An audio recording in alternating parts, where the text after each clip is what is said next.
It was good to be back in the wilderness again, where everything seems at peace. I was alone, just me and the animals. It was a great feeling, free once more to plan and do as I pleased. Beyond was all around me. My dream was a dream no longer. I suppose I was here because this was something I had to do. Not just dream about it, but do it. I suppose, too, I was here to test myself. Not that I had never done it before, but this time it was to be a more thorough and lasting examination. What was I capable of that I didn't know yet?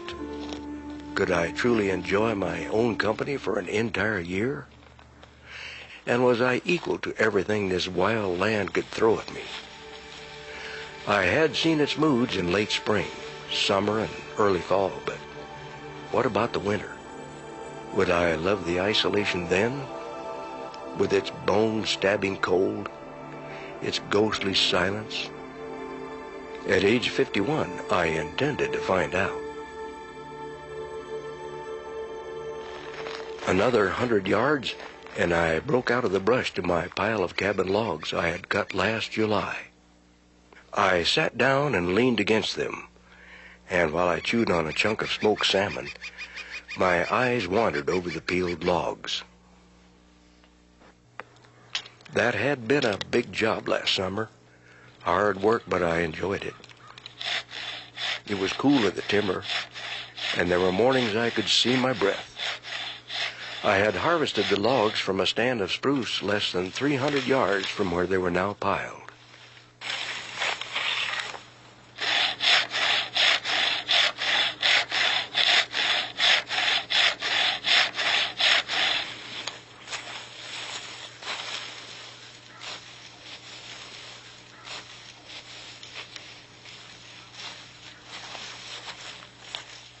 The logs were a great deal lighter now than they were then, and could be handled easily enough.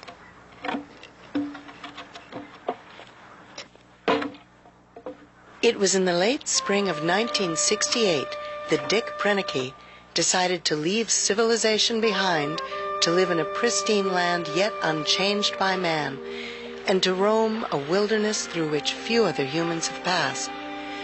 While carving out a new life in this remote valley known as Twin Lakes, Dick would not only keep daily journals, but would film his Alaskan odyssey with the help of a tripod-mounted camera. It was time to be moving on. I was anxious to get to Spike's cabin to see if it was the way I had left it last September.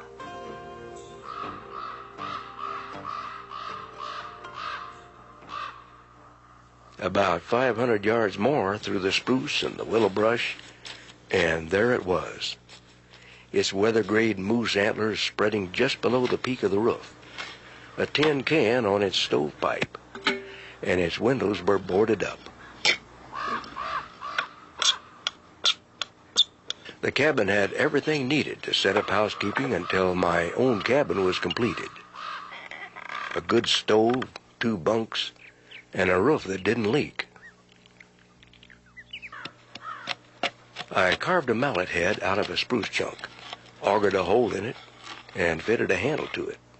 This would be a useful pounding tool, and I hadn't had to pack it in either.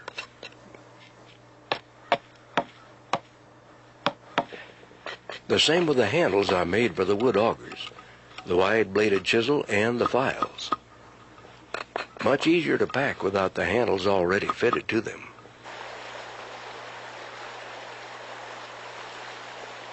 I cleared the brush and hauled up beach gravel and spread it to a depth of several inches over an area roughly 20 feet by 20 feet. I felt I had made the best possible choice. It would be 11 feet by 15 feet. Its front door would face northwest, and the big window would look down to the lake. A pile of logs. Which ones to start with? To make a notch fit properly, you can't rush it.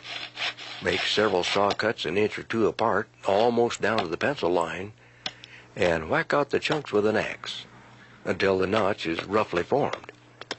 Then comes the finish work, the careful custom fit. I have just the tool for the job.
One log in particular required considerable hewing to straighten it. I must say white spruce works up nicely with an axe and draw knife.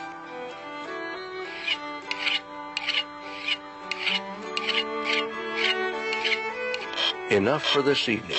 The job has begun. Tomorrow should see more working and less figuring.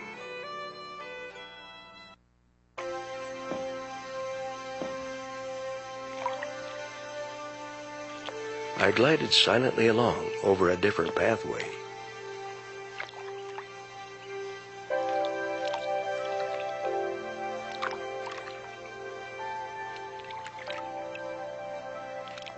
The cabin is growing. 28 logs are in place. 44 should do it, except for the gable ends and the roof logs. It really looks a mess to see the butts extending way beyond the corners. But I will trim them off later. You can't rush it. I don't want these logs looking as though a Boy Scout was turned loose on them with a dull hatchet.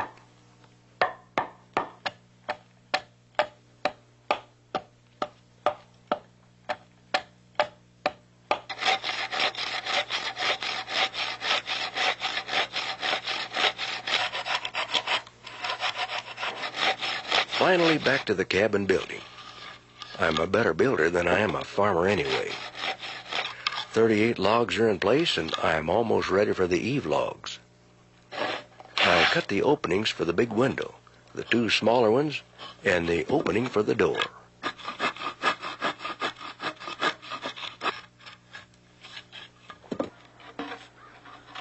Five logs were very special.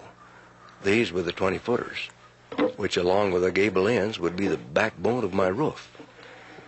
2 would be eave logs, 2 would be purlin logs, and the last and the straightest would be the ridge log. As it stands now, the cabin looks as though logs are sticking out all over it, like the quills of a riled porcupine. I woke up this morning surprised to see 4 inches of snow on the ground. Looks like I finished my fireplace just in time. It's a frosty morning at 23 degrees, 35 degrees in my cooler box, and the lake water at 42 degrees. But the pressure is off. The fireplace is built, and what little there is yet to do can be done regardless of the weather.